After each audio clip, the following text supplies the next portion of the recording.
Los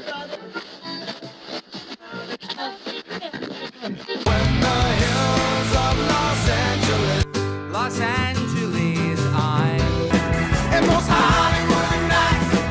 She goes to California, oh, California. California. What you say about Los Angeles? LA got the people saying.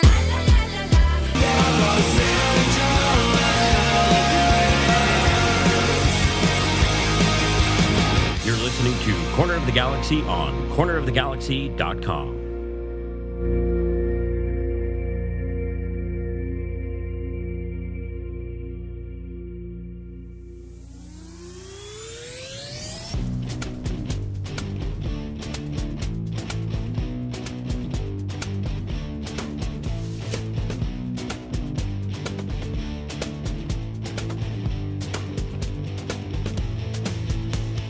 Welcome to Corner of the Galaxy, the show that talks 100% LA Galaxy soccer. We're glad you could join us.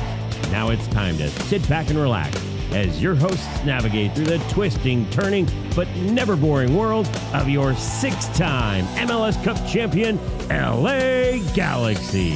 Hello, everybody, and welcome to Corner of the Galaxy on cornerofthegalaxy.com. I'm your host, Josh Guesman, coming to you on a Friday, August 1st, Friday's games. This is stupid. I don't even know why we agreed to do this on a Friday night, but we are here. LA Galaxy 5-2 winners over Tijuana on a Thursday night. Now getting ready for Cruz Azul on Sunday night. So that's what we're going to be focused on. A little quick Friday show for you. Get you back out there partying, doing whatever you're doing on a Friday night. To help us do all that, we're glad to have him also hanging out on Friday night. Apparently doesn't have any life. It's Eric, the Portuguese Hammer Vieira. Eric, how's it going, bud?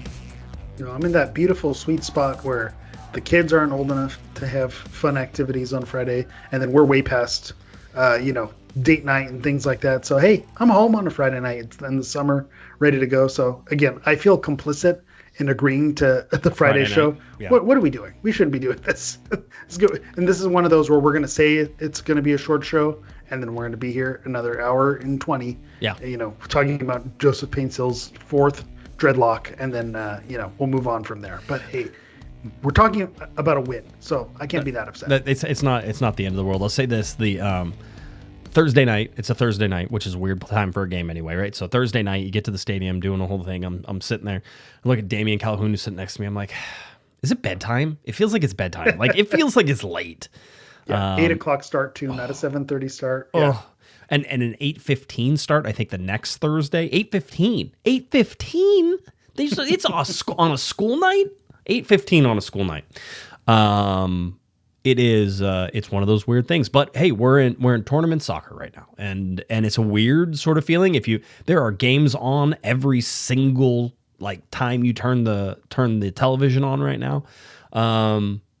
It's just, as much as we'd like to pretend that we were super excited about this, I'll say that, the Leagues Cup sort of holds a rather uninteresting part of my heart, which is sort of like, hey, I'm not really that excited about it. But once it starts, I'm usually like, okay, this is kind of fun. I'll say this. The games have been interesting. The results have been super. After the first night, everybody was like, Liga MX, they're going to run over everybody. And then all of a sudden it flips everything around. I think up to last night, 10 of 18 games had been either won or the majority of the points taken by MLS teams. And so, you're starting to see things start to fold out a little bit. And now you're getting into round 2 and game 2 of things. So standings are changing as we're talking. There's games going on right now. So we have a snapshot of what it looks like. But if you're the LA Galaxy, Eric, you needed to get a win. It became more and more apparent as you were watching the rest of the games go that you needed to get a win, right? It was one of these, there's so little margin for error in this tournament. And I honestly think that if you don't have if you're an MLS team and you don't have 3 wins, then 3 regular time wins, I don't think you're making the turn. I don't think you're making it because it's only going to take 4 of them. And I think at last count, there were, 8 perfect teams so far as it sort of started. Yep. I mean, Columbus is going to nine perfect teams. 9 perfect teams now, right? Yeah. So 9 perfect teams. I'm sorry, but there's only 2 more games left in that. There's going to be handful. My of mistake. us. You're right. 8 Okay. teams. Columbus has played 2 games. Columbus played 2 games, so and I think they only got a point off of their second one, or maybe 2 points. I have the standings, but the bottom line is, if you're going to advance, because only 4 teams advance from Major League Soccer, only 4 teams advance from Liga MX, which by the way is way more wide open than I think anybody expected it to be right now. There are Those lot. standings look funky. They are way funky, right? So you look at that, and now you sort of realize how lucky you're going to have to be in this tournament, how ruthless you're going to have to be in the tournament. I mean, watching Seattle hang 7 on Cruz Azul was certainly will be a talking point for us to go. But why did Seattle keep trying to score? Because in this tournament, goals matter. I would love to say the LA Galaxy are the same, Eric, that, why the LA Galaxy kept trying to score goals, because goals matter in this. It was one of the reasons they ended the night in 3rd place, basically, in all of the standings. Currently, I think in 4th with Columbus. But again, there's games going on as we go. So what do you take away from just the overall broader tournament so far? Yeah, I think we've reached a little bit of fatigue, if we haven't already, just with the summer of soccer. We had the Club World Cup, you had the Women's Euro, you had all kinds of different things happening, MLS games happening in regular times. And so now Leagues Cup is kind of like the final tournament of the summer before we got into the regular season across Europe and kind of the closing, home stretch of MLS. So I'll say the same thing about Leagues Cup that I said about the Club World Cup. At the beginning of the Club World Cup, a lot of people were uninterested. You had your high seeds versus your low seeds, and there were a few surprises, but not really. It kind of went exactly as it was supposed to go. But once you get into the knockout stages, you're getting the cream rising to the top, and it gets more and more interesting. And I'll say that the Leagues Cup right now, I haven't been keeping tabs as much. Obviously, with Galaxy playing, I kind of have the interest there. And then seeing now the second round of games and third round of games, when okay, these are the teams who have already played MLS competition. So now where are the Galaxy going to stack up, especially with Seattle hanging 7 on Cruz Azul, knowing that we have Cruz Azul next. So then you're trying to kind of measure, what does that mean for the Galaxy? So as much as we hem and haw and say the format's funky and it's weird and we don't know what's going on, I think it only makes it more interesting, because the name of the game, not only did the Galaxy need to win, I think the goal differential is going to be huge. That's going to be a huge factor in determining who goes through. So I'm going to say that not only if you want to be guaranteed your top 4 spot, you need to win your 3 games, but you need to win big. The goal differential needs to matter. There was I remember a high school tournament that I played in. Again, everyone's favorite thing. We compare ourselves to pro sports teams, but with so many different schools competing, there was no way you were going to get everyone to play each other. So the only way you made the final is by getting goal differential. So we ended up playing a team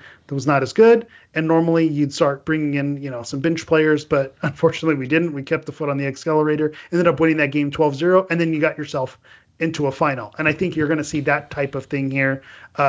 Teams, not only are they going to look for the win, but they're going to look to pile on as many goals as possible. And because the goal differential is so important, you're going to change how teams play defensively as well, because you see it with Club Tijuana where, okay, they're down a couple goals, but they're not going to hunker down on defense. They're not trying to salvage a point in the league table. They're trying to minimize that goal differential, maybe try to salvage a point, getting it to go to PK. So then that changes how you play defensively as well. So I think it's going to be much more wide open. I think it's going to make the third match incredibly interesting, because then you're going to see, okay, which teams need to not only win, but score a certain amount of goals. And I think that is where you're going to drum up the interest. So as much as, and again, I don't want to sound like the type of guy who's, does whatever, whatever Don Garber and MLS has, I just have to spoon feed, eat it up. But I do think it is going to be interesting, especially when you have, your interest in a team that's already won the first game like the Galaxy. You say, okay, if you win, get another 2 points. Then that's maybe enough. If you get 3 points in the last game and score a certain amount of goals, I think it will be very exciting. And then, of course, once you get to the knockouts in any tournament, that's must-watch TV. So again, to me, tournament soccer, knockout competition, there's nothing better than that. Give me tournament soccer, knockout competition, and I think I will be watching, and I'll be interested to see, if the Galaxy can salvage something this year, making a deep run here. The LA Galaxy 5-2 winners over the Xolos of Tijuana. A track meet. I was trying to figure out how to best to say it. It was a track meet. It was a track meet because Joseph Paintsil was playing. It was a track meet because you had Gabriel Peck running up and down the side. It was a track meet because Tijuana wanted to play low block, but then leave a lot of room in between. I'm still trying to figure out what the game plan was for the Xolos. I don't know that I have an answer for that because I watched that whole night. I mean, the first thing I would have said is after Joseph Paintsil ran by 3 defenders is like, maybe you want to put some more help on that side. But apparently they were like, no, go ahead. Nope, we're going to give you that. and Eric, maybe if we're thinking in hindsight a little bit, you and I might have a similar game plan against Joseph Paintsil because he hadn't been doing much this year. And it's sort of like, go ahead and make him beat you. Go ahead and let it try. The whole deal. That's the funny thing. Joseph Paintsil had the worst best game this season. How can you get a man of the match performance and still leave so much meat on the bone with the offside situation where Pat gave would have had another assist for Peck, but he put himself in a bad position. A missed penalty, still running in, and he still had 2 goals and an assist and looked fantastic in the second half. So just the weirdest man of the match performance where he could have had 4 goals and 3 assists, and this would have been a historic, stat sheet for Joseph Paintsil. But here we are. We had a lot to complain about of Joseph Paintsil, but he's also the reason we won this game. With all due respect, and please let me put this in the correct. I mean, Joseph Paintsil had the worst game I've ever seen. Like it was, you're sitting there going, especially you look at the penalty kick that he missed, but he drew the penalty too, right? Like, and he does that, and you saw him put a ball around 3 defenders, and then for the first time this year, turned it all the way up to 100. Because I think we've been seeing Joseph Paintsil run at like 90%. I don't think we've been seeing Joseph Paintsil run at 100% because the speed that we saw last night cannot just be attributed to a slower, TJ defense. Yeah. I really don't think that's the case. I think they had some speed that they could try to help and hang on him. But I also think Joseph Paintsil threw that ball out there and said, "I'm faster than all you. Try to catch me." And I don't know that we've seen that particular, sort of flavor of Joseph Paintsil this year. So it's crazy to think, but you have, he draws the penalty kick. He misses the penalty kick. He had a shot that got played over early in the game where he hit it into the goalkeeper on basically a 1v1. It was tight, but you sort of expect your designated player just to finish those off. So that was 2 goals. I think there was one on the other side that, he misses and you're like, that could have been 3 goals that he had. And the guy still finishes with 2 goals and assist. Probably could have finished with, again, I think you're right. Maybe 5 goals, 2 assists. And that was probably the correct, by the way, highest rated player on the field, tied with somebody. We'll talk about that in a second. But highest rated player on the field for either team, 9.1, and deserved probably that rating. I think there should be more penalty for missing penalty kicks. I think there should be more penalty for having big chances and not converting them whenever you have, because as a striker, as a goal scorer, you're supposed to sort of have that. But that being said, the LA Galaxy put Joseph Paintsil in places to succeed in this game. And he did. And you can't knock the goal that he puts in from the top of the box where Nascimento gets played in by Royce and Nasi playing with his back to goal, just a little layoff. Both Royce and Paintsil, by the way, move into the same ball, but Paintsil gets there first. And he drills it and he puts it in. And you're like, oh, okay, that's what's supposed to be happening. Quite honestly, Gabriel Peck with his shot from outside the box. Yeah. That's what we've been waiting for. How many of those have we seen? Keep it on frame. He put it on. We're like, oh, look at that. And by the way, a great finish. Marco Royce, and then Joseph Paintsil playing the assist guy too, right? Which is, driving to the line, totally just leaving defenders in his wake. And it's like, where has that been? That's the one that drove me particularly crazy, is because Joseph Paintsil in 2025, the story has been running directly into defenders. So he gets around the defender and then does the cutback perfectly for Royce to just put it away. That's what we've been wanting to see the whole time. And for whatever reason, he's trying to play on the ball as opposed to use that speed to cut it back. So again, it's equally parts. You're excited because you got to see Paintsil unlock it and put the pedal to the metal and really let it go. But you also saw like, where's the spin? Why didn't they make the whole plane out of the black box? That's how I feel about that. Like, the black box always survives. Yeah, I know. So it's just one of those things. It is. You look at and the lineup that they put out there as well, and we should talk a little bit about Nascimento up top with Gabriel Peck and Joseph Paintsil, Diego Fagundez in the midfield with Royce, and then Edwin Cerrillo in there. Julian Aude starting again. You had Zonka starting over for Maya Yoshida. Now, Maya Yoshida seems like he's trending towards being available on Sunday. That was the post-game talk. So any sort of discussions about any longer term. Also, I'm trying to remember if this is okay for me to say. Uh-oh. I was going to say, are the rumors true that he's been out from carrying the team on his back with that LAFC header? Is that what caused it? Yeah, I'm sure that was what it was. No, his family actually just had a child as well. Now, it's been the injury that's kept him out, but that's also another. So congratulations to Maya Yoshida on all that. I'm sure there's going to be, we can talk more about that whenever he says that. But so hopefully everything's healthy and going. Yeah, I imagine it. I didn't hear otherwise, so I would suspect that it is. So, but you get that. So Maya Yoshida is not playing, but trending back, so you could have him back. Zonka actually played pretty well this game. Cerrillo got victimized twice by, and maybe not even twice. The Galaxy defense got victimized twice by a 16-year-old Roberto Mora. And Mora is just what a fun. I mean, this is the fun thing. This is the fun thing about watching live soccer, or even just watching it on TV and watching a team that maybe you don't get to see a lot of. Watching a 16-year-old come out there and boss around some professionals was a lot of fun. And what a talent that kid.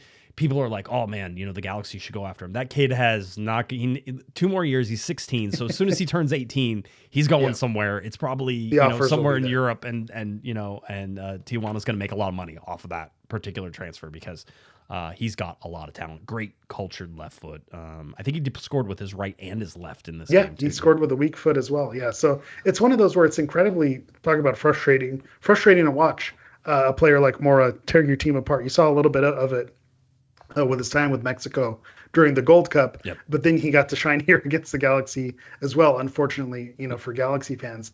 And it's frustrating because you look at him and it's not like, okay, he's 16. He's 16, but he looks 12. He looks younger than 16 somehow. He looks like, someone who I've taught in an elementary school classroom, and he's out there just completely balling and getting it done. And the joke that I was kind of making is he's the player that we were told Efrain Alvarez was. So again, the expectations that were heaped upon Efrain, I think that's what he was supposed to be. And then again, it's not a coincidence that he's scoring with both feet and getting it done. So again, what a player. You're right. The offers are going to come. He's going to, keep trending in the right directions. We'll see how long he can keep consistent, because that's the name of the game too. We've seen young players show promise and then flame out as well, but he really does look to have all the ingredients to have a successful career. So it is exciting.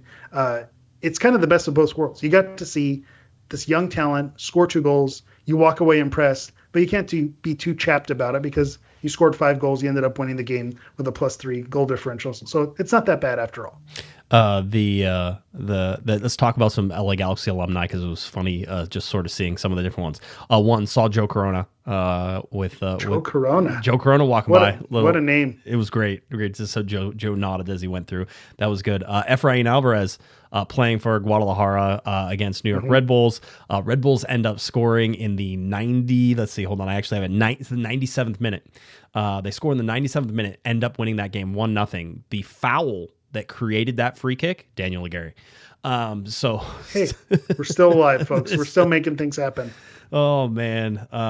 So it was an interesting little look there, just at some former LA Galaxy players. But the whole thing with Mora is that if you're the LA Galaxy, you knew he was going to be one of the guys who really the focus should be on.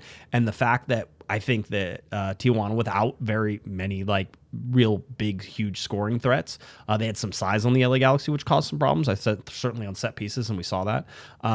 But you would expect that you have to take care of him a little bit more. There's not a ton of weapons on that side, and you should be able to take care of some of that. Yeah. And they didn't. By the way, gave up 2 goals. Zonka, even afterwards, he talked to us a little. He said, "Yeah, we gave up too many. They're still we got to get better at that." He goes, "We have to, because it's just that was too easy."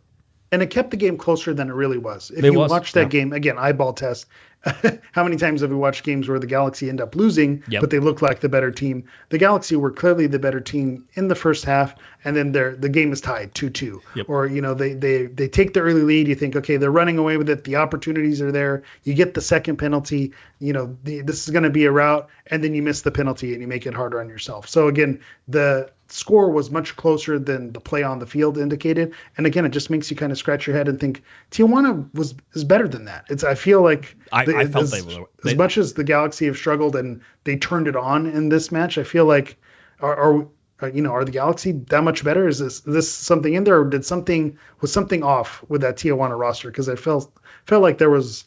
Especially with someone like Mora and the finishing ability that he showed, it just seemed like it didn't match what their potential was. But I'll gladly take the plus 3 and the plus 3 goal differential. And that's where it comes in is the goal differential, because it's wins in regulation is the first tiebreaker, and then it goes goal differential. So it is going to be that goal differential that sort of lists them. And it was funny. I was talking to some of the players afterwards, and I'm like, yeah, about this tournament and the rules and all that. And like some of them flat out were like, yeah, I'm still trying to figure out these rules. And I'm like, yeah, us too. Like we agree. Like it's not I'm not calling anybody out, but I'm like, yeah, it's stupid. They change it every year. I don't know what to tell you, the whole deal. But the common thread was that there is no room for error, that the margins are going to be so thin that you have to run up the score when you run up the score. And I sort of was asking, Joseph Paintsil, is that why you guys wanted to go out and get some of this stuff and get more goals? Does that help the LA Galaxy and how they play? I think it does. I absolutely think it does. That's actually a critique that I have of Greg Vanney, is sometimes in these close games where the success that the Galaxy has is in the counterattack and the pressing and trying to get in behind defenses. But if you have a 1-goal lead, there's that tendency, okay, let's drop back, let's play for the tie, let's put it in the corners, let's, sub a striker off, sub a winger off, bring a fifth defender out. And the tactics change, more defensive, when that's not where your success got there. Of course, you can get burned by that, but that is one of my critiques. And I think why the 2024 LA Galaxy was so successful is because that foot was on the accelerator a lot, and they were able to blow teams away with those goals and with that pace and making things happen. So that is one of my critiques of Greg Vanney. Sometimes is in these close game situations or tie game situations, he does play for the draw, which is also understandable in a league, regular league format, when you need every point matters, and a point on the road is so valuable. And if you blow that, it can go sideways. But I think in this tournament, when you need to throw that out, and I think that benefits this Galaxy team in the way they play. Well, and think about what they're learning too, is that to keep the foot on the accelerator and to go, and then take that into the league afterwards, because quite honestly, where they're at, it's all gas, no brakes. It's all gravy, yeah. Yeah, it doesn't matter. Like you can't lose by any more. You're already at the bottom of the table.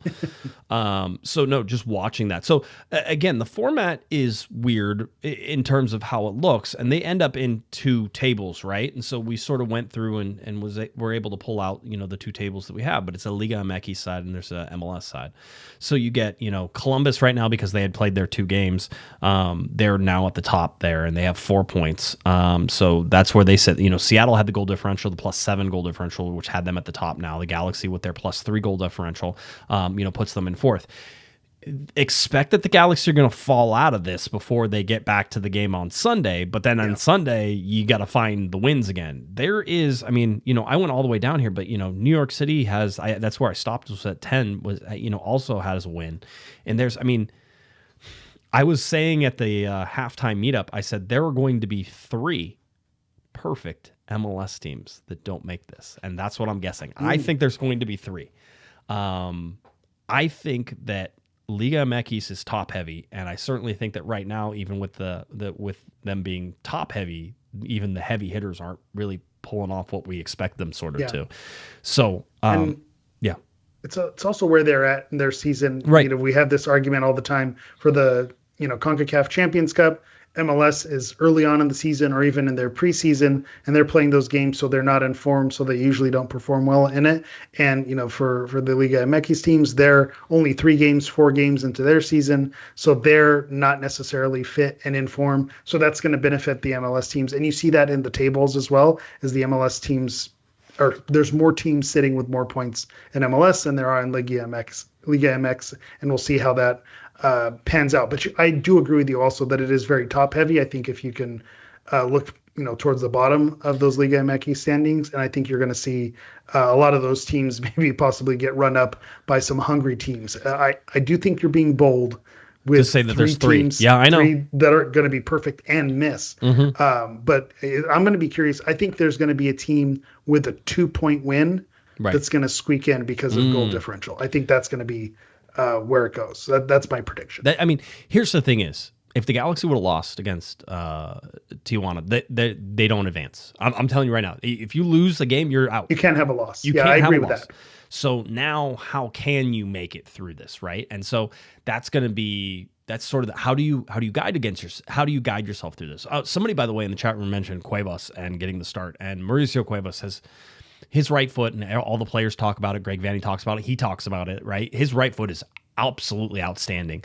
What he did to draw that first penalty kick that Nascimento put in there, he tied those defenders up. They had no idea which way they're going. They're sliding. They're in emergency defender mode. You know, the hand eventually comes up and it swats the ball. And it's like, yeah, that's what happens whenever you add speed and some technical ability. He was also actually playing, and this is the first time I think we've really seen Mauricio Cuevas this year have to play defense, right? Because he's usually coming on when the Galaxy are losing, and he's got to cut forward, and he's trying to, put a cross in. Look at the LAFC game, right? He comes in later in that game, and the Galaxy are trying to, salvage that, and he puts the ball right on top of Mayoshida's head. I've been arguing now for probably the last couple months that there is not enough crossing for the LA Galaxy. I think there's a good critique that says Nascimento isn't exactly the best target for that. Although he's a big guy out there, he's not small. I'd argue that he is. So, I think he brings something. I saw there were a couple plays where he hustled back and created thing and used his physicality when he first. I'd say those first 10, 15 games where I wasn't sure. Yes. I wasn't sure that there was a body underneath the jersey. But now that I think he's kind of settled in, I'm starting to see a physical player, a hold-up player. I still have the critiques that I don't think that's what the Galaxy need. I do think you need more of a target man who's going to be there and just an all-out finisher. And I don't see that from him. But if he's going to be more physical, he's going to be a hold-up type of player. Dump the ball in. He's going to use his physicality and something. Our famous Michael Scott, Wayne Gretzky miss 100% of the shots you don't take. So that's right. You got to dump it in. I'm a big fan of dumping it into the big man. So again, get Miguel Berry in there. What happened to him? Let's make some things happen. This game also saw a more direct LA Galaxy, and I don't know if that's just because the Xolos sort of open up to that. Right, they're sort of okay. Like we will allow you to play more direct. Mitrovic had a couple distributions that you sat there and said, yes, that's the right play. He drove Joseph Paintsil a couple times into his own, even into his own guys. It didn't matter. Like the Galaxy were picking up the second balls. Like they looked at the direct play and said, we can catch this ball underneath whenever it comes off. So even just playing more direct, and I like building out of the back. I know it has its problems, but you can't do it all the time either. And I think you have to have that. And if they're going to press, they're going to come up and press you, then why not play it direct and break some of that? And that's what we saw in this game. We saw the ability to jailbreak when they needed to, the ability to play Joseph Paintsil in behind so he can use his speed to run. Same thing with Gabriel Peck. Just so many times I think the ball gets played to Joseph Paintsil's feet, and it's like, what are you doing? Let the guy run. He's faster than everybody else in the whole league. Yeah, that's been the biggest critique. Yep. And it's one of the things that kind of drives me crazy. I feel like about this in a lot of aspects in life is that the truth is really in the balance of things. Playing out of the back, the Pep Guardiola, build, we've seen Berhalter ball with the U.S. men's national team. Everything needs to start with the goalkeeper and build out of the back, which the time and place. And if that's your philosophy and your big ideas, I understand that. But there's a time and place to play direct. There's a time and place to counterattack. And I think the teams that are successful are the teams that find the right moments to do the opposite. And that's where you did. When you're so headstrong where you only play one style, that's where you get in a lot of trouble, and you have those disasters that happen in the back with a goalkeeper trying to get too cute. Sometimes you do need to be more direct and finding those moments. And I think there is a balance to it. You also can't be fully direct and just every ball's a long ball. Right. One of my dad used to have critiques of Siggy Schmidt, our RIP Siggy Schmidt, but he felt like everything was just down the wing, cross to the center, down the wing, cross to the center. That also was not the most attractive way to play as well. So yeah, I think the truth is really in the balance. Yeah, and if you can find and exploit this, and one of the reasons that we're talking about the LA Galaxy so much right now, Eric, is because they were successful on the night, and Tijuana was not. For all they did outside of Mora, they had relatively little going for them, and I think It's a sign of where they are in their season. I also think that we talk a lot about talent gaps and stuff like that. And I was watching, TJ warm up and play. And I was like, these guys are technical. You can see it, but the whole deal, they didn't seem to want the fight. I don't understand it. They are better than that. Just how they played, you would expect that their positioning would have allowed them to be better than that. That being said, LA Galaxy ran over them. Now, it took a little while, right? And certainly that is. I was telling you before we started, my favorite play of the whole night was not any of the Joseph Paintsil ones. By the way, he ends up finishing the ball, right? But my favorite play the whole night was Yamane. Yamane coming out, and he comes in, he gets subbed in. So he comes in, he has all fresh legs. He picks up the ball just outside his own box, and he realizes there's nobody in front of him. And he's like, I'm gone. I'm out of here. It's 4-2. We need to go, right? The whole deal. And again, because of the tournament, because of how it plays out, because of the goals that you need and the points that you want and all this stuff, it allows you to have more of a green light. Like, Greg Vanney might be standing on the sideline yelling at Miki Yamane to slow it down if this is any other time, right? Because you're like, hey, it's 4-2. 100%. This game's over, bud. Just take the points and hold it. Not in this game. It's like, run. Go for it. So he hits the seam up the middle. He sees Paintsil sort of like angling for it. It's like, oh, this is going to play. Plays the ball before Paintsil can run himself offside, which is great. Did the whole thing that, you really saw that. And his run made that whole play. I mean, Paintsil comes in and hits it with a goalkeeper that's way out of position and, all sorts of stuff that goes in there. But that makes it 5. The +3 that they have right now is the reason the LA Galaxy were above the line at the end of the night. And that can be the difference when push comes to shove down the line. That could be the thing. I'll say this about Yamane, and I mentioned it off air as well, is for those who are arguing, well, where has this been?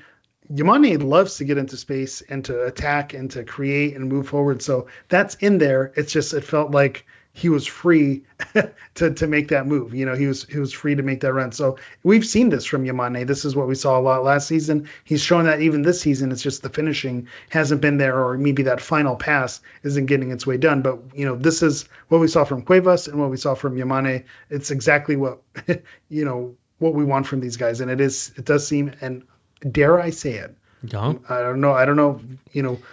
Throw MLS in the garbage right now. The MLS standings for Leagues Cup, are they peaking at the right time? Heading into Leagues Cup, they're firing. Ricky's at training. Everyone's feeling good about themselves. They're finally starting to get those kinks out. They can treat this like a new season. They don't have the overhang that they have to climb out from the bottom because this is a totally different competition. Is this something where they're going to catch fire similar to a 2024 MLS Cup playoffs? Again, we're only one game in. I'm not gonna go too crazy here, but it smells a little bit like it around here. Yeah.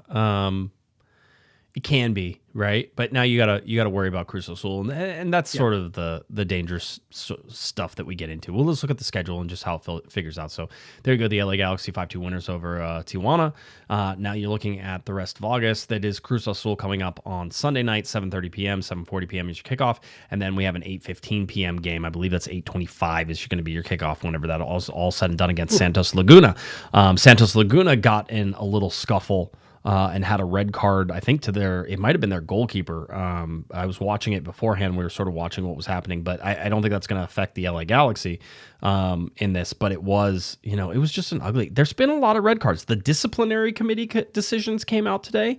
It was a full page, right? And there was one MLS team on there that had anything on there, and the rest was the Mexican teams. And you're sort of sitting there going, how much are MLS teams getting to it? And I think in our round circle there, campfire. I'm going to start calling them campfire. At our campfire, you know what? I like it. Yeah, at our campfire at halftime. I think you cooked here.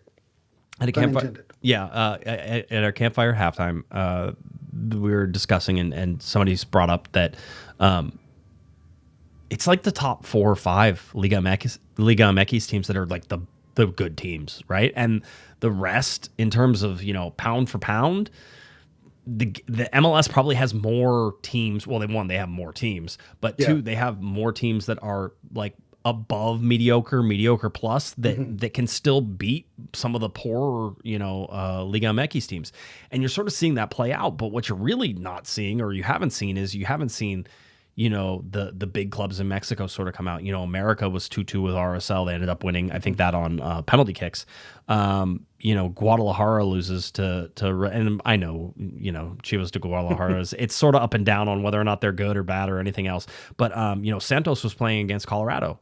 And so you had Santos Laguna, who's a good team, and lose 2-1 to Colorado. I mean, Colorado's not winning any major tournaments outside of the Western Conference right now. Yeah. So you look at that, and Cruz Azul getting beat 7-0. Now that's where everything gets turned on its head now, because Eric, you can't tell me that the CONCACAF champions, right, are going to sit mildly for a 7-0 scoreline. I mean, the players, because we were asking the players afterwards about that, be like, hey, what does it mean? What is it when a team loses 7-0? Don't you expect a response? And it was all sort of a little crazy and a little nuts to see that scoreline. But they're like, hey, listen, they're playing up on turf. Like, just let's not count it for any more than it is, right? It's sort of like these guys are going to come out and there's going to be a reaction. Let's not count. Let's not worry about the turf or anything else. I think the turf is something that's maybe underrated, especially for some of these Liga MX teams. I think that is a contributing factor, but 7-0 is also a proper thumping. And so I think that there's some morale to be questioned here. So you're going to see one of two things. I think you're going to see a Cruz Azul team who's looking for a bounce back and says, hey, we just lost 7-0. Shake off the cobwebs, playing for pride here. Let's snap out of it and get some things done against the MLS Cup champions. Or you're going to see a team that says, hey, what are we playing for? Rolling over, and then they might just roll over and die. And so we're not going to find that out until maybe the first 10, 15 minutes of the game. So that's what I'm curious to see, is what type of Cruz Azul performance do we see? Do they come out, do they show a fight, or do they come out and say, we're just going to try to pack it up? Maybe you see some players with 3 numbers on their shirts. You start getting squad rotation, deep in the rosters, and then you see how seriously that they're going to be taking it down the line. So I think we'll find that out early on, and then it's going to be on the Galaxy to either step up to a bouncing back Cruz Azul team or to take advantage of that goal differential if they look like they're going to be a team that rolls over and dies. It is now imperative that the LA Galaxy find another win. I mean, and this is going to be the game. You want to know which one's going to be the toughest game? It's this game. And I think it was always this game, but short rest, I think it's positive probably for the Galaxy that, Cruz Azul is traveling and has to come down from sleeping Seattle, in their own beds. Right. Mm-hmm. The whole deal. So you're getting that, I think there's some positives there, but if you're the LA Galaxy, the worst that can come out of this, if you think you're going to advance, is going to be winning in a penalty kick. It's going to be one of those. That's it. You're going to have to win it in a penalty kick, and you get 2 points out of it, because anything less than that and you're out. I want everybody to be real clear. Nothing's going to back up. I don't see this backing up. I think MLS teams have a path. The bottom line is that right now, the MLS side of the bracket is way more competitive than what it is on Liga MX. I mean, you'd almost wish to be a Mexican team right now, because there's just not a lot of people who are grabbing it by the horns through the first game. Now we're into game 2. How's that going to look? I think Pachuca and LAFC are playing right now. Pachuca's one of those teams that you could expected to do something in this tournament. And so you have to watch that. Cruz Azul is somebody you expect to do something. America is somebody you expect to do something in that. So when are they going to wake up? Because the Galaxy could be in for a world of hurt. What the best case scenario, Eric, is that this is a grind out physical game. And if it goes that way, I think the Galaxy can come out on top. And if they win this game, cooking with fire. You are now in a position. Win your first 2 games. You'll be sitting above that line more than likely whenever the cycle comes through. And so you're going to be able to sit there and go, we're above that line. And if we stay there, we get to go on. Only 4 teams advance for Major League Soccer. So I'm interested to see what the fight looks like, because there was a lot of talk afterwards. Joseph Paintsil talked to us for a little bit. Novak Mitrovic talked to us for a little bit. Mauricio Cuevas, Zonka. I think those were the 4 people that we got to talk to. But Joseph Paintsil was like, listen, we have a lot to make up for, We're like, everybody knows. Everybody knows, Joe. I think an interesting wrinkle also with the standings is that it's not by region. I know they're grouped in West too, but again, you're not competing against your Western Conference teams. You're competing against your Cincinnati's, your Miami's, your New York Red Bulls, who are having a good season. There's no group to win here, right? There's no exactly. So it's not like finishing on top of your group is going to get you, good graces. You really do. You're competing against everybody, and I do think there are going to be perfect teams in here, and it's going to come down to figuring out, the goal differential. And so I'm just curious to see how it's all going to play out. I do think that the Liga MX teams, I'm seeing a lot in the chat, maybe underestimated some of this MLS talent. We saw even with the Tijuana match, they were saying some players were off their game and maybe kind of expected the Galaxy, not where they are in the standings, to not be as strong. You saw with Cruz Azul, some were saying they thought that they were coming in a little too hot as one of the, quote unquote, number one ranked teams. And they thought they were going to be able to hang with Seattle, and it didn't work out. So I think the second game is going to be interesting as well, because you're going to say, okay, maybe we took it too lightly, and you might see a different team the second time around for a lot of these teams. Let's see if we can play some a little bit of Joseph Paintsil for you here. I asked him sort of what was the difference tonight with all the goals and the offense sort of doing what they were able to do, and let's see if we can make this work a little bit here. I think the team was ready. The team was mentally ready. As you can see, we really need this to turn things around, especially for our fans, especially for the bad start that we did in the leagues. I think this is the time for us to bounce back and just focus on the league and also focus on the cup game. That's really important. The more we keep winning, the more we still become dangerous, and every team becomes afraid of us, because LA Galaxy is always good with possession and always threatening the defenders, especially we have in our Gabriel Peck, me and Nas, and we're just hoping and we're just wishing that our maestro also come early, and we work things together, and we can't wait to meet him, Ricky, and do amazing things together. Yeah, there was a Ricky Puig maestro. The maestro's back soon, right? And so that's another thing. The further the Galaxy go in this, the better chance that Ricky Puig might be able to come back again. Not rushing, just whenever he's ready, he will be able to play. He's on the rosters. Yeah, it is. He is. We'll watch it. He was there. He's sitting on the sideline as he always is. Cheering everybody on, so we have that. The game against Cruz Azul coming up 7:30 p.m., 7:40 p.m. is your kickoff. MLS Season Pass, Apple TV. That is LA Galaxy and Cruz Azul coming up on Sunday, August 3rd in Phase 1 of this tournament. Also to note, the LA Galaxy have home field advantage as long as they keep winning. They will get to play at home. We always talked about the U.S. Open Cup and how if you wanted to win a U.S. Open Cup in a tournament, play a lot of games at home. Draw. Yep, play a lot of games at home. Maybe you get 1 or 2 away games and that's it. But if you get 3 or 4, you're done. You're going to lose one of those. You can't keep going up against the away games and doing that. So for the LA Galaxy, I was going to say that was a gripe from last season is finishing atop the group and then not having a home to game. go up to Seattle. Yeah. Yeah, it was a whole thing. Patrick, by the way, $10 super chat. Appreciate that. Joey Paints assassin. He, let him roll, Patrick. That's what I said. Let him roll. If he is going to play like that, let him roll. I also, and let's flash back a little bit. The fact the Galaxy didn't play on Houston on Friday. I was ready to make the excuse that that's a real thing. They had the thing that I'm now ready to take credit for. The fact that they didn't play now helped them out a little bit and maybe got them a little bit more ready for this. And whenever you have 3 games in short rest, having the ability to miss a game the week before is a pretty good maybe little omen there. So now they have to make that count. That's a great point. They played like a team, especially how they started that game. Again, family show. They played like a team that maybe was a little bit backed up, and they came out, ready to play, and was making things happen. So I think that did benefit them not playing in the Houston game, because all they had was the next 4 or 5 days to think about. We need to get on the field. We need to get this out. And I think you saw the 5-goal explosion kind of make up for it. It is interesting if you go back and look. Whenever the Galaxy tried to take their foot off the gas is whenever they got in the most problems. Again, I hope that they learn from that in this tournament, because you can't. I mean. 5-2 is a great goal line. Like if you couldn't ask for anything better, but 5-1 would have been better too, or 5-0. 5-0 would have been cool. Yeah, 7-0 would have been cool. Great, the whole deal. You can't ask for that, but you have to be really cognizant of every goal that you score and every goal that you give up. And that's how it's going to happen for the next 2. Probably some rotation coming, I would imagine, on Sunday too. Short rest, Thursday, Sunday, and then Thursday again.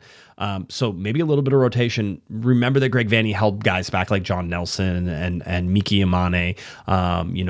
Lucas Sanabria came on a little bit later too. There are abilities to swap things out and move some things around. That being said, I don't think you're moving Edwin Cerrillo off his starting spot anywhere anytime soon. So Cerrillo stays where he's at, and I don't think you're moving Peck off, and I don't think you're moving Paintsil off, and I don't think you're moving Nascimento off, right? Like, so there's some things there where, yeah. I was going to say, even Royce being a question mark sometime, I think with this being the more important game, you use him in this game, and then if you're able to give rest later, you cross that bridge later, but I think you'd absolutely start him in this game. The important thing to note, and Greg Vanny has hinted at this, said it as much in the things, is that whenever they're talking about Marco Royce, right, Marco Royce is in charge of his minutes. He tells everybody what he feels comfortable doing, what he doesn't feel comfortable doing. Because as Greg says, nobody knows Marco's body better than Marco, right? It's one of those. And so really, I think they have, with Marco Royce, you have a coach on the field too. And a lot of that. I saw Marco Royce holding his head a couple times in this game whenever the pass didn't quite come back to him like he expected it to. He's like, that was a goal. And the funny thing with Marco Royce is he knows that was a goal. Like he was like, that would have been a goal if you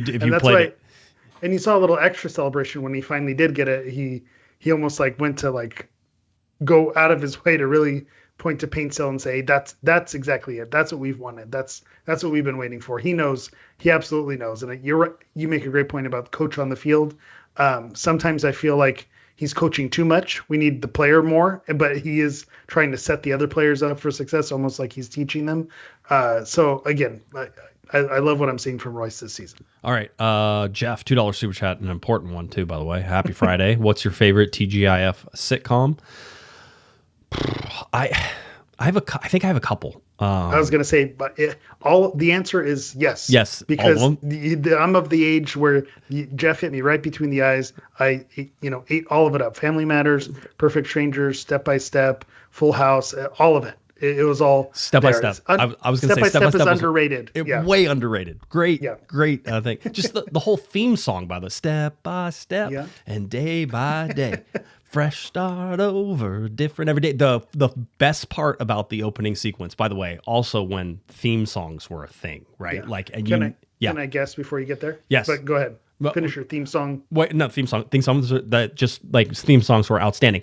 What is the best part of the opening sequence? Is the fake water up against the roller coaster at Six Flags Magic Mountain, and the obviously fake water that is there covering the parking lot. It's moving. Like you can see it moving, the whole deal. For a long time, because I think we were both of the same age, like, in the same age there, I was always like, man, where's that amusement park? Like I didn't see it right away, right? Like it was one of those things that like over the years, I was like, wait a minute, I don't think that water's real. It's like, oh yeah. No, that's Six Flags, you moron. The whole deal. It's a huge parking lot. That's Colossus doing their thing. Yeah. Oh, by the way, I'm glad we're aligned. Step by Step, I think, is the one that I would single out because it was underrated. When talking about Al. Are you an Al person? Al? Let's see. Al, I had a crush on Al. Just the younger sister. I don't remember that. I'm sure I had a crush on all of them because that's also true. That's how it went in cycles. Gary's asking if Alf counts. Alf was a solid show, man. That was always good. That's a deeper cut. Bob, Small Wonder. She's a small wonder. Yeah, Bob. I'm all about. I had who didn't. What was her name? Vicky? Was it Evie? No, Vicky. I think it's Vicky. Chat, check me. Vicky. I had a crush on Vicky the robot. For 100%. What were some of the other ones? Perfect Strangers with Cousin Larry. Strangers. Yeah, with Cousin Larry and Balki Bartakamus. Oh man. Yeah, good times. This is a great tangent, Jeff really hit it here. Jeff, outstanding, so good. But always fun to sort of see those. Yeah, but obviously Family Matters. Full House. You get right into any of those. Cut it out. I was Uncle Joey fan. I love Patrick and said, "What is happening?" I think there is an age cutoff where if this is all a foreign language, what you're hearing right now. Like if really, you're of a different age. Did I do that? Like I still say, do I do that? Little Urkel, yeah. Urkel was awesome, right? Third Rock from the Sun was a solid show too. You and I were talking about it was a different conversation we were having, but we were talking about Friends.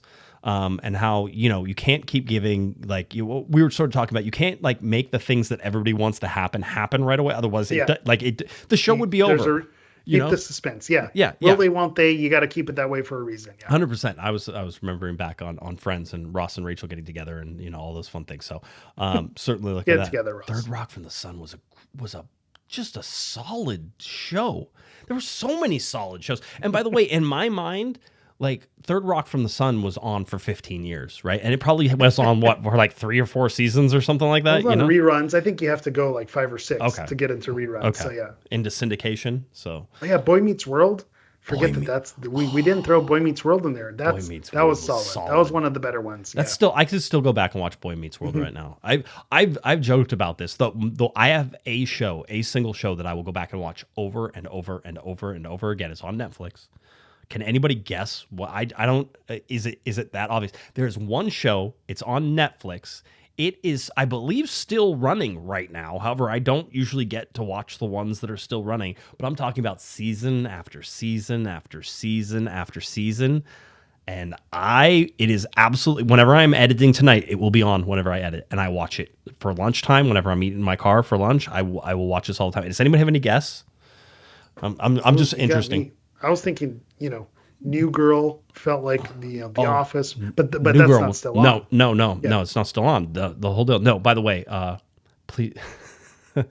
Friends was a Thursday night show. Bob would like to let everybody know. Yes, it technically falls outside of the TGIF. You were correct, Bob, and it was a solid Thursday night show for that thing. Let's see. Gary says check out the Alf movie. For the Alf fans, Alf feels like it was a fever dream. If you go back and conceptualize what that show was about and what Alf looked like, it's like, are we sure that actually happened, or was that just a bad dream? Alf was a weird show, but it was weird. Alf was weird. It was a good show, though. The guy wanted to eat cats, so all the time. Make with that what you will. 100%. I'm not sure what it is. So Jonathan guessed SVU. So I will say it's not SVU, but in a somewhat similar thread in terms of maybe a law enforcement type show. Is it an NCIS? Did we talk about this? It is NCIS. We talked about this. Yes, it is NCIS. Great. I'm still watching. I was like, and by the way, I think there's still episodes of NCIS on right now, but like, Leroy Jethro Gibbs no longer there. So you're missing some of the stuff whenever Jethro takes off. So that's where we're at. All right. I think what a Friday show. What a great way to cap the Friday show. Grey's Anatomy, pick me, choose me. I used to watch Grey's Anatomy. My wife is more of the Grey's Anatomy. I think Patrick Alpha was weird. Totally weird. All right. Anything else? I mean, I don't really know that we need to do predictions for the Cruz Azul game, but I'll tell you this. Yeah, go ahead. I was going to say it's hard enough to find odds for MLS matches, but then finding odds for Leagues Cup matches. On top of that, I found Bovada does have the Galaxy at plus 140, Cruz Azul at plus 155. So a $15 difference there if you want to make some money. Nope. With and again, I don't know that I'd bet on that either, but we kind of laid it out on what we want the Galaxy to do and what they need to do if they want to advance. But I say we make predictions anyway. I have predictions loaded. Do you want to go? Do you want me to go? I want to hear it. Yeah, they have the ability to win big if Cruz Azul rolls over, but I think we get a bounce back. I think this is like a 1-1 draw, and they lose in PKs because they haven't had great luck in PKs, and then it comes to an end, and we get frustrated because I said they're peaking at the right time. They score 5 goals, you feel good about it, and then this is the game where if the 2025 LA Galaxy is one thing, is they are consistently inconsistent. So I'm fully ready to have my heart broken at this game on Sunday. By the way, Jonathan just threw out one of my favorite, Mr. Belvedere. It was a great show too, Mr. Belvedere. Mr. Belvedere. Solid show. Really Jonathan. Good one. Thank you, appreciate that. Another great theme song. Webster. I mean, come on, man. There's some great shows. There's just it was the whole thing. Let's see. I'll say this for the Cruz Azul game. Cruz Azul wants to show and prove that they are better than the 7-0, and we know that they're going to come out pretty hot for that, I imagine. So when they do that, if the LA Galaxy are able to counter them and strike for 1 or 2 goals, you might put them back into the same headspace that got them 7-0. Sort of be like, oh, well, this tournament is over now. Yeah. Listen, the tournament, if Cruz Azul was on the MLS side, the tournament would already be over for them. They wouldn't be, there's no place to play. That's what's so scary about this game for the Galaxy. If you lose this game, it's over. You're not going to advance. And that means that the game against Santos Laguna now is a nothing game. And even, yes, I find it hard to believe that there's going to, if you lose outright, you get 0 points, that you're going to have anywhere near that top 4 spot. So I think you lose this game and it's over. Because of that, because I think Cruz Azul is already in a position to maybe not advance from where they are through the 4. if you put them down early, if you're able to score first, like the Galaxy did against Tijuana, if you're able to sort of pin them into a spot, I think the Galaxy can win this game and win it big. And then if you can, you run it up. So again, 4-5-0, that type of thing. That's the fever dream, right? That's the oh my, that's the Alf. Alf scenario. Yeah, 100%, right? And so that's the answer to how you win. But how does the game go? I think this is a grind. I think somebody wins this game 2-1. I don't think it goes to penalty kicks, but I have nothing against the penalty kicks. I think that it could absolutely end up there. If you're the LA Galaxy, you have to get to penalty kicks. That's you either win the game outright or you get to penalty kicks. You have to get something from it, and the 1 point's probably not enough. So you have to win in penalty kicks, which is a tall order for a team that seems to be somewhat skittish whenever it comes to putting things in the back of the net like that. So for me, I'm going to say this ends 2-2. And it goes to penalty kicks, and I think the Galaxy lose that. So that'll be mine. I can see a bunch of different scenarios. I can see different scenarios. Yes. I just the 7-0. I mean, you that have to do makes you question something. everything, and that's we don't have the D ratings, /538. But whenever you have the heavily favored thing, it makes you automatically go, well, that's not going to go according to plan. So you see 7-0 against Seattle, and like, well, Cruz Azul doesn't look good. They're there for the taking, but not so fast. I'm with you. It makes me. I feel more nervous after seeing 7-0 than if I would have seen a 2-1 win from Seattle, even with the result being the same with the Cruz Azul with 0 points. It shades it completely differently. Bob, by the way, says that Greg Vandy's favorite movie is Ladybugs. I mean, that's just a solid flick. Any way you put it, right? Yeah, movie, I know, 100%. Gary in there had Coach. Did you ever watch Coach growing up? Coach was solid, right? That was a good one. $10 Home Improvement. I don't know if that was a Friday show, but that was a good one. Always that. There's still reruns of that on. I still catch it. Mostly on TikTok. I watch shows on TikTok. I'm that guy. Okay, I'm just telling you right now. If you put it because you're getting all the best scenes, and now I want to watch I'll keep moving different story to find it. I'm not above that. I do have an idea for a Ladybugs remake. Yeah, where Ricky Pooch stars as Martha. I think you just print money at that point. Print money, 100%. Yeah. Lasso's Optimism, $10 super chat. Evening, gents. Nice to see the G's look a little like 24. For a while, thought the refs have it in for Peck. Never gets a call. Yes and no. He also, between him and Paintsil, there's a lot of flopping. Very Brazilian. Yeah. But I'll say this. I was having a conversation, and it was more Messi centered than it was Gabriel Peck centered. But the argument was, does Gabriel Peck get this call? And the answer is no. And does Messi get this call? And the answer is yes, right? Absolutely. It was one of those. Yeah. And that 100%, that's a thing. But also, when you're the best player in the world, you get that, right? So if Gabriel Peck turns into the best player in the world, he'll also start getting those calls. So, hey, there's always room for improvement. It's a fair trade-off. Yeah. 100%. I'll dig that. I think we're good. That's where we're sitting. Well. Yeah. LA Galaxy playing Cruz Azul coming up on a Sunday night, and then it's a Thursday night return for Santos Laguna. Podcast schedule is going to be, I think, Monday night, even though I think the K-Backs has to cover Dodgers on Monday night. So it may be either a solo show or look for a replacement. But we'll go Monday night again, and then a Thursday game, and then possibly another Friday night show. But we'll see. Nope.